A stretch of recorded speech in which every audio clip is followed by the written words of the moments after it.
When you ask Claude to do something complex all in one go, it often drops a step or loses quality along the way.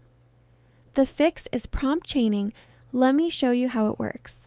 I want to write a LinkedIn post about Spotify's growth strategy, but instead of asking Claude to do everything at once, I'm going to break it into 3 steps.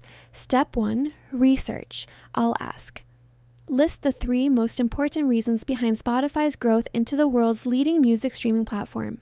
Keep each point to 1 sentence, then send it. 3 sharp points. That's all I need from this step, nothing else. Now I take that output and move to step 2.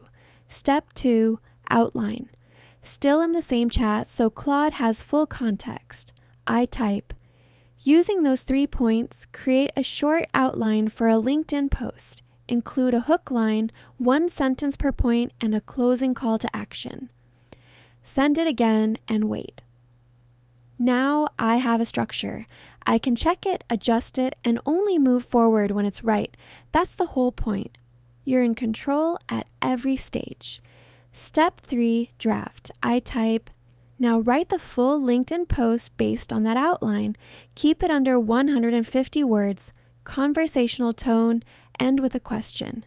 Send it, and there it is, a finished, ready to post LinkedIn post, built in 3 steps, each one focused, each one reviewable. Compare that to one messy prompt trying to do everything at once. That's prompt chaining. Break the task into steps, let each prompt do one job, and build toward the final result. Works on every plan, no setup needed. And it works for anything: reports, strategies, emails, content, pipelines. Hit like and subscribe. I'll see you in the next one.